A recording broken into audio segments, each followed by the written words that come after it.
नमस्कार साथियों, एक बार फिर मैं दीपंकर समझदार चार्टर्ड अकाउंटेंट, आपका दोस्त और business growth associate. Credit cooperative society के ऊपर टैक्स लगता है कि नहीं लगता है, ये बहुत इंपॉर्टेंट पॉइंट है, क्योंकि कई सारे लोग क्रेडिट कोऑपरेटिव सोसाइटी का काम करना चाहते होंगे या कर रहे होंगे, चाहे वो मल्टी स्टेट हो चाहे स्टेट लेवल का हो। दोनों केस में टैक्सेशन क्रेडिट कोऑपरेटिव सोसाइटी पे लगता है कि नहीं लगता। दूसरा, अगर क्रेडिट कोऑपरेटिव सोसाइटी को प्रॉफिट होता है तो किस तरीके से अपने मेंबर्स को दे सकते हैं। दो बड़ा प्रश्न है, ये सर नो राइट।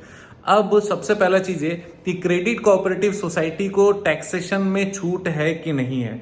बिल्कुल है, लेकिन उसका रूल है सेक्शन 80P, एक स्पेशल रूल है जिसमें जो प्योरली क्रेडिट कोऑपरेटिव सोसाइटी का एक्टिविटी है, उस एक्टिविटी से अगर प्रॉफिट होता है तो उसको आप क्लेम करके पूरा छूट ले सकते हो, मतलब 100% छूट ले सकते हो सिर्फ उसी एक्टिविटी का जो कि आपने क्रेडिट कोऑपरेटिव सोसाइटी के मेमोरेंडम आर्टिकल में जो बाइलॉज में आपने लिखा है उसके अनुसार काम कर रहे हो। इसका मतलब ये हुआ, क्रेडिट कोऑपरेटिव सोसाइटी का काम क्या है? अपने मेंबरों को लोन देना, उनसे ब्याज लेना, अपने मेंबरों से डिपॉजिट लेना और उनको ब्याज देना, राइट। ये उनका बेसिक काम है। अगर इस काम के लिए जितनी भी प्रॉफिट आई होगी, ये सारे प्रॉफिट को सेक्शन 80P में आप छूट ले सकते हो, कोई प्रॉब्लम नहीं है। अच्छा, तो सर इसके अलावा कोई दूसरा इनकम और कौन सा हो सकता है? अगर आपने बैंक में कहीं पे रख दिया पैसे और उस पे आपको इंटरेस्ट मिल गया, तो इसका मतलब वो क्रेडिट कोऑपरेटिव वाला एक्टिविटी नहीं है। कहीं आपने कोई अगर एसेट था क्रेडिट कोऑपरेटिव सोसाइटी के पास में, उसको सेल कर दिया, उसमें फायदा हुआ, वो भी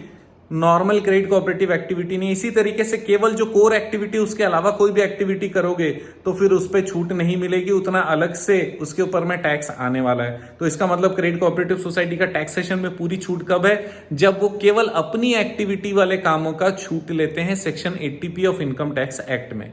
अब दूसरा आते हैं, अब टैक्स लगा या टैक्स नहीं लगा, दोनों कंडीशन में रूल क्या है? एक्ट ये कहता है कि कम से कम 25% of profit, credit cooperative society का 25% हम लोगों को जनरल रिजर्व में ट्रांसफर करना चाहिए। जनरल रिजर्व में क्यों ट्रांसफर करना चाहिए? ताकि उसको क्रेडिट कोऑपरेटिव सोसाइटी के काम लाया जा सके। उसका कारण बता रहा हूं। दूसरी चीज ये कि ये जो पैसे वहां पर जाते हैं वो कंटिजेंसी के भी काम आता है, वहां के खर्चे के लिए भी काम आता है, वहां किसी को नौकरी पे रखते हो तो उसके लिए भी काम आता है।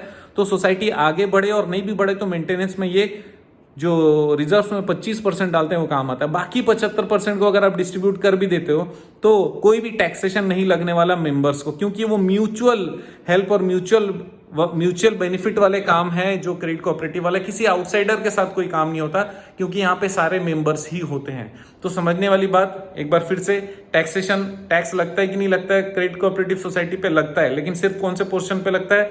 जो क्रेडिट कोऑपरेटिव सोसाइटी का कोर एक्टिविटी नहीं है। कोर एक्टिविटी रहेगा तो क्या होगा? उस पर छूट मिलेगी। कौन से सेक्शन में मिलेगी? सेक्शन 80P, 80 मतलब 80, P for public of income tax act. अच्छा, डिविडेंड अगर मिला तो उस पर कोई टैक्स लगेगा कि नहीं लगने वाला, राइट। और रिजर्व एंड सरप्लस का अगर कभी कोई रूल चेंज हो जाए एक्ट में, या फिर अगर स्टेट का कोऑपरेटिव और वहां पर कोई रूल चेंज हो जाए तो वो हो सकता है, हम लोग को उसको फॉलो करना पड़ेगा। अदरवाइज 25% रिजर्व एंड सरप्लस में हमको डालना पड़ता है। इतनी चीज अगर आप ध्यान पे रखेंगे तो आपका निर्णय लेने में सुविधा होगी, काम करने में सुविधा होगी और अपने मेंबर्स को संतुष्ट रखने में सुविधा होगी। आप जानते हैं मेरा मिशन हमेशा आप लोगों की मदद करना और आपको हमेशा इंपॉर्टेंट जानकारी देते रहना। तो बनी रहेगा मेरे साथ, वीडियो को शेयर जरूर करिएगा, सब्सक्राइब नहीं किया तो सब्सक्राइब करिएगा, कमेंट करेंगे तो मैं कई बार कमेंट पे वीडियो बनाता हूं। बने रहेगा मेरे साथ, आपका दिन जबरदस्त और शुभ हो।